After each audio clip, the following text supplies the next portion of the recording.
बीते 24 घंटे में 40,000 से ज्यादा नए मरीज मिले। 585 लोगों ने गंवाई जान। डायरिया और सेप्सिस से बच्चों की मौत का आंकड़ा बढ़ा। कंधार पहुंचा तालिबान। अब तक 12 प्रांतों पर कब्जा। भारतीय नागरिकों को अलर्ट, उड़ान बंद होने से पहले लौटें। जम्मू कश्मीर हाईवे पर काजीगुंड में आतंकियों ने बीएसएफ के काफिले पर की फायरिंग। सुरक्षा बलों ने एक आतंकी को मार गिराया। प्रदेश में एंट्री के लिए बड़ी बंदिशें। कोरोना नेगेटिव रिपोर्ट या वैक्सीन की दोनों डोज लगाने का देना होगा प्रमाण पत्र। हिमाचल के अधिकांश पहाड़ संवेदनशील। वैज्ञानिकों की चेतावनी, पहाड़ों में खुदाई से पहले ली जाए विशेषज्ञों की राय। और 27वें दिन भी पेट्रोल डीजल के दामों पर ब्रेक, लेकिन रिकॉर्ड हाई पर चल रहे हैं रेट।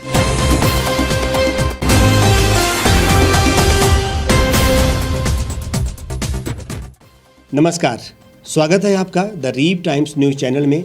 आपके साथ मैं हेमराज चौहान। अब खबरें विस्तार से। देश में कोरोना संक्रमण के मामलों में उतार चढ़ाव जारी है। बीते 24 घंटे में देश में 40,120 नए मामले दर्ज किए गए हैं।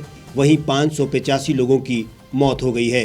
हालांकि 42,295 मरीज ठीक भी हुए हैं। वहीं महाराष्ट्र में डेल्टा प्लस वेरिएंट से एक मरीज की मौत हुई है। महाराष्ट्र में डेल्टा वेरिएंट से ये दूसरी मौत है।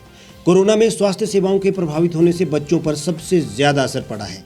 राष्ट्रीय स्वास्थ्य मिशन NHM के अनुसार साल 2020 और 2021 में डायरिया और सेप्सिस से बच्चों की मौतें बढ़ी हैं। महामारी के चलते 65% निमोनिया, 62% अस्थमा और 44% सेप्सिस के रोगी अस्पताल ही नहीं पहुंच सके। अस्पतालों में दर्ज गंभीर कुपोषण के मामलों में इस साल 53% की कमी हुई है। इसके अलावा इससे होने वाली मौतें शहरी अस्पतालों में 5% ज्यादा दर्ज की गई हैं और ग्रामीण अस्पतालों में 59% कम मौतें दर्ज हुई हैं। जनवरी 2020 में 56,497 बच्चे निमोनिया के चलते भर्ती हुए, लेकिन इसके बाद ये आंकड़ा मार्च में 39,949 और अप्रैल में 11,349 रह गया। 2021 में संख्या बढ़कर 20,679 थी, लेकिन मई में ये संख्या घटकर 10,844 हो गई। इन गंभीर बीमारियों को लेकर अगर 50% तक केस कम दर्ज किए जाते हैं तो इससे मौत की आशंका बढ़ जाती है, क्योंकि इन बीमारियों की मृत्यु दर कोरोना से अधिक है। कोरोना की पहली दूसरी लहर में डायरिया से मौतें 12% तक बढ़ी है। अगर टीका निवारक रोगों की बात करें तो ये भी बच्चों में काफी गंभीर हुए हैं। डिप्थीरिया के 36, काली खांसी के 62 और बच्चों में टीबी के 30% मामलों में कमी हुई। इस सब के अलावा अस्पतालों में खसरा के 59% मामले कम दर्ज हुए, लेकिन 1 से 5 वर्ष की आयु वाले बच्चों में खसरे से मौतें शहरी क्षेत्रों में 267% ज्यादा दर्ज हुई है। ऐसे में हमें बेहद सतर्कता बरतने की आवश्यकता है ताकि तीसरी लहर से बचा जा सके और विशेष रूप से बच्चों को इससे बचाया जा सके। मास्क पहनें और भीड़ भाड़ वाले क्षेत्रों में जाने से बचें। तालिबान ने अफगानिस्तान के दूसरे सबसे बड़े शहर कंधार पर कब्जा कर लिया है। तालिबान अब तक 34 में से 12 प्रांतों पर अपनी हुकूमत कायम कर चुका है। कंधार पर तालिबान ने गुरुवार देर रात कब्जा किया। तालिबान ने एक वीडियो भी रिलीज किया है जिसमें कंधार के शहीद चौक पर पहुंचने का दावा किया गया है। तालिबान ने कई प्रमुख राजधानियों पर कब्जे का दावा किया है, लेकिन द रीप टाइम्स इन दावों की पुष्टि नहीं कर सकता। हालांकि तालिबान के लड़ाके गुरुवार को बहुत तेजी से आगे बढ़े हैं। तालिबान अब तक कंधार, हेरात, गजनी, कुंदुज, कहतर, बदख्शन, समगन, निरुमज, फराह, जजान, बगलान और सरेपुल प्रांतों पर कब्जा कर चुका है। बड़े शहरों में अब बस मज़ार शरीफ और काबुल ही तालिबान के कब्जे से बाहर है। इधर भारत ने अफगानिस्तान में रह रहे भारतीयों की सुरक्षा को लेकर गुरुवार को एक बार फिर से एडवाइजरी जारी की है। इसमें कहा है कि उड़ानें बंद होने से पहले भारतीय वतन लौटने के तुरंत इंतजाम करें। भारतीय कंपनियां भी अपने कर्मचारियों को वापस भेज दें। साथ ही कहा है कि कवरेज के लिए आए भारतीय पत्रकार भी सुरक्षा के अतिरिक्त इंतजाम कर लें। इससे पहले भारतीय दूतावास ने 29 जून, 24 जुलाई और 10 अगस्त को भी एडवाइजरी जारी की थी। काबुल में भारतीय दूतावास ने गुरुवार को बताया कि तालिबान के कब्जे वाले इलाके से 3 भारतीय इंजीनियर्स को एयरलिफ्ट किया गया है। भारत ने कहा कि अफगानिस्तान में शांति चाहते हैं। विदेश मंत्रालय के प्रवक्ता अरिदम बागची ने बताया कि काबुल में भारतीय दूतावास बंद नहीं किया जाएगा। साथ ही कहा कि हालात पर बारीकी से नजर रखी जा रही है। यहाँ एक बात गौर करने लायक है। तालिबान एक आतंकी संगठन है जिसने हर बार पाकिस्तान पर कब्जा करने के लिए रक्त रंजित होली खेली है, लेकिन इस बार तालिबान बहुत आगे बढ़ा है और लगता है कि काबुल अब दूर नहीं है। ऐसे में दुनिया हालातों पर केवल नज़र बनाए हुए है और अफगानिस्तान अकेला पड़ता नजर आ रहा है। यहाँ तक कि अमेरिका भी तालिबान से उनके दूतावास पर हमला ना करने की बात कर रहा है। भारत पहले ही अपने नागरिकों को वापस बुलाकर कूटनीति की चाल चल रहा है।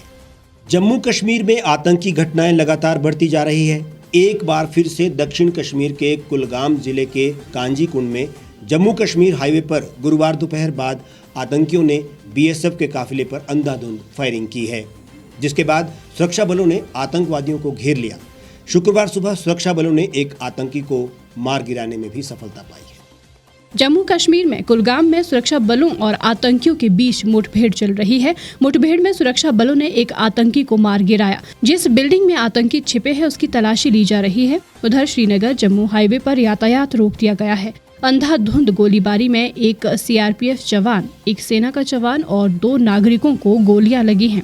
सभी घायलों को तुरंत इलाज के लिए अस्पताल ले जाया गया। सुरक्षा बलों ने पूरे इलाके को घेर लिया। अचानक हुई फायरिंग के बाद से काफिले में शामिल जवानों ने मोर्चा संभालते हुए जवाबी कार्रवाई शुरू की। इस दौरान आतंकी मौके से भाग निकले।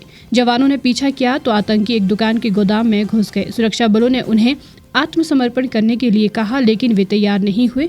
उन्होंने सुरक्षा बलों पर फायरिंग जारी रखी। जवानों की जवाबी फायरिंग के बाद मुठभेड़ शुरू हो गई। शुक्रवार सुबह सुरक्षा बलों ने एक आतंकी को मार गिराने में सफलता पाई। जम्मू कश्मीर में एक तरफ तो वहां के तथाकथित सेकुलर नेता पूर्ण राज्य की बहाली के लिए चीख रहे हैं, लेकिन एक भी बार इन आतंकी गतिविधियों का विरोध नहीं कर रहे हैं। ऐसे में कश्मीर को दस्तावेजों में केंद्र शासित राज्य करने से बात नहीं बनेगी। व्यवहारिकता में भी वहां के आम नागरिकों को आतंक के खिलाफ एकजुट होना होगा। हिमाचल प्रदेश में एक बार फिर से कोरोना डराने लगा है। यहाँ पर मामलों में लगातार बढ़ोतरी हो रही है, जिसकी वजह से सरकार ने कुछ फैसले भी लिए हैं। अब प्रदेश में बाहरी राज्यों से आने वालों को शुक्रवार से कोरोना की नेगेटिव रिपोर्ट या वैक्सीन की दोनों डोज लगाने का प्रमाण पत्र दिखाना अनिवार्य कर दिया गया है। बसें भी 50% ऑक्यूपेंसी के साथ ही सड़कों पर दौड़ पाएंगी।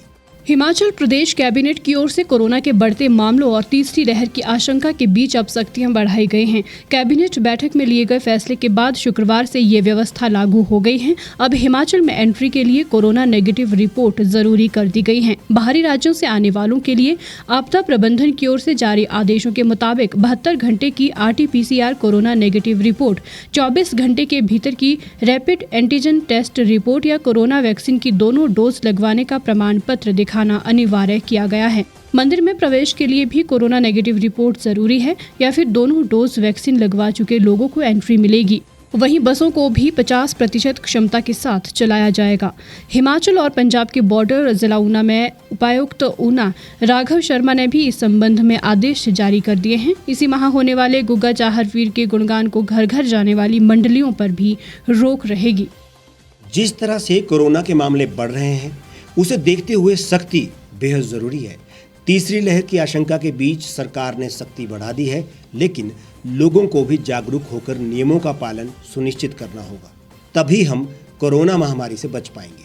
यहाँ आपको ये भी बताते हैं कि ऑस्ट्रेलिया में एक केस कोरोना का आने पर राजधानी पूरे 7 दिनों के लिए लॉक कर दी गई है। यानी लोग नियमों का पालन ना करें तो सख्ती ही आखिरी उपाय बच जाता है। हिमाचल के अधिकतर पहाड़ अति संवेदनशील हैं। मानसून सीजन में भूस्खलन की समस्या गंभीर बन रही है। ये भूस्खलन ही तबाही का कारण रहता है। किन्नौर में पहले बटसेरी और फिर बुधवार को निगुलसरी में भूस्खलन के सामने आई तबाही के मंजर ने सभी को झकझोर कर रख दिया है। हर साल बरसात में पहाड़ दरकने से प्रदेश में काफ़ी तबाही हो रही है। जान माल को भी नुकसान पहुंच रहा है। यहाँ नदियाँ और नाले भी बरसात में खूब तबाही कर चुके हैं। पिछले कई दशकों से हिमाचल ये सब कुछ अपनी आंखों के सामने झेल रहा है। हिमाचल प्रदेश के किन्नौर और लाहौल स्पीति के पहाड़ काफी कमजोर हैं। किन्नौर क्षेत्र में वर्षों पहले भी भूस्खलन और चट्टानें गिरने की समस्या रही है और ये लगातार जारी है। इन दोनों जिलों के पहाड़ों में निर्माण से पूर्व विशेषज्ञों की राय लेने की सलाह दी जाती रही है।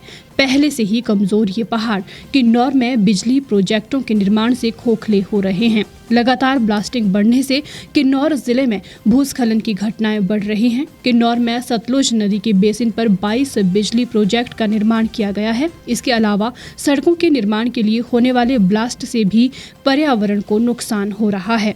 जानकारों का कहना है कि किन्नौर और प्रदेश के अन्य क्षेत्रों में होने वाले भूस्खलन की बढ़ती घटनाओं को रोकने के लिए वैज्ञानिक आधार पर उचित कदम उठाए जाने चाहिए। जल विद्युत और अन्य परियोजनाओं के जो कार्य किए जा रहे हैं उनके निर्माण में सुरक्षा व इससे पर्यावरण के संरक्षण के लिए भी ठोस कदम उठाने की जरूरत है। वहीं किन्नौर हादसे में अब तक 14 शव मिल चुके हैं और 16 अभी लापता हैं। इसके अलावा 13 को रेस्क्यू किया जा चुका है।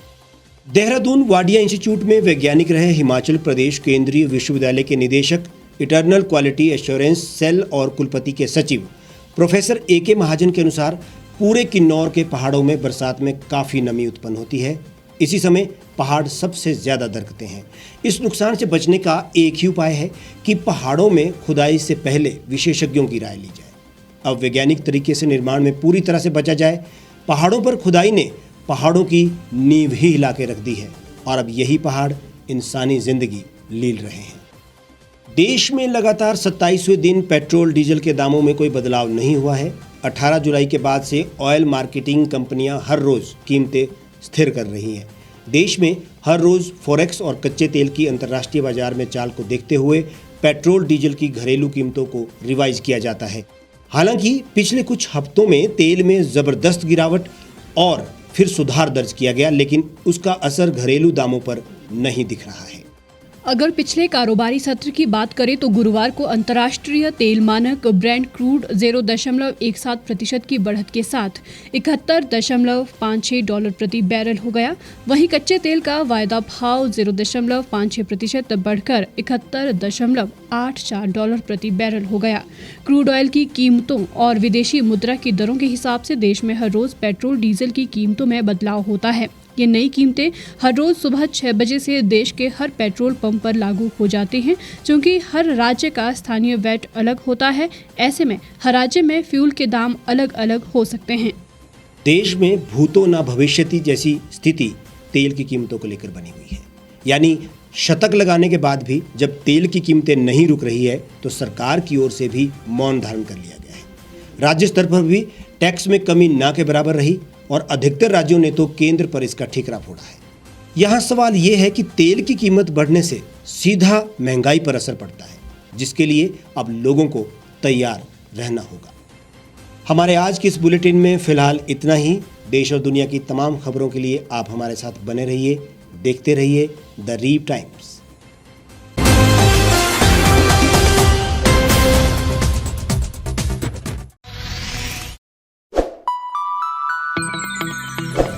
खबरों में बने रहने के लिए सब्सक्राइब करें द रीव टाइम्स, लाइक और शेयर करना ना भूलें।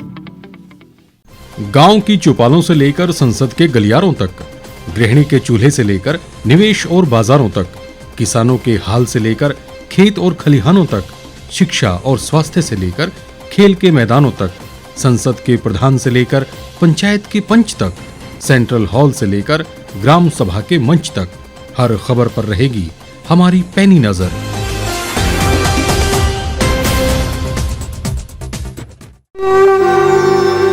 भारतवर्ष, जिसे आप दशकों से सुनते आए हैं कि सोने की चिड़िया थी। इसके पंख पहले मुगलों ने कुतरे, फिर अंग्रेजों ने, और आज राजनीतिक प्राणी कोई कोर कसर नहीं छोड़ रहे। आज भी लगभग 25 करोड़ लोग रात को भूखे सोते हैं। करीब 2 करोड़ लोगों के पास घर नहीं है। भ्रष्टाचार में हमारा 176 देशों में 80 नंबर आता है। औसतन 100 महिलाओं के साथ हर दिन ज्यादतियां होती है और ना जाने क्या क्या। देश की संसद से कुछ ही दूरी पर चादर लपेटे सैकड़ों लोग सुबह नील गगन के नीचे सोए हुए मिलते हैं। क्या आप एक ऐसे भारत की परिकल्पना नहीं करना चाहेंगे जहां कुछ ऐसा किया जाए कि 1 वर्ष के भीतर देश में कोई भिखारी या लाचार भी आश्रयहीन न रहे? लोगों को सभी सरकारी सेवाएं घर द्वार पर ही प्रदान की जाएं ताकि दफ्तर या कर्मचारी के चक्कर ना काटने पड़े। भ्रष्टाचार जड़ से समाप्त हो जाएगा। सेवा प्रदाताओं की पब्लिक रेटिंग यानी जनाकलन और तकनीक द्वारा अपराधों का शून्यकरण किया जाए। स्वास्थ्य और आधारभूत शिक्षा सभी के लिए समान गुणवत्ता के साथ निःशुल्क प्राप्त हो और भी बहुत कुछ। यदि आप इस पवित्र राष्ट्र निर्माण यज्ञ का हिस्सा बनना चाहते हैं तो आज ही राष्ट्रीय लोक नीति पार्टी से जुड़ें। अब देश राजनीति से नहीं, लोक नीति से चलेगा। विजिट करें वेबसाइट rashtriyalokniti.org।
एक छत के नीचे सुविधाओं का अब उठाएं लाभ।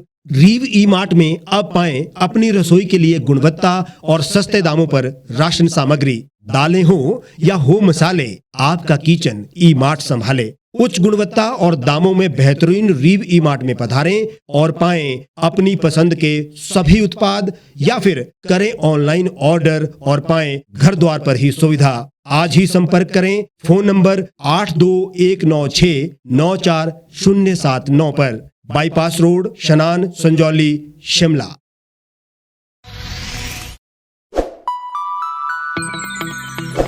लेटेस्ट खबरों के लिए आप यूं ही देखते रहिए द रीव टाइम्स। लाइक, शेयर और सब्सक्राइब करना ना भूलें।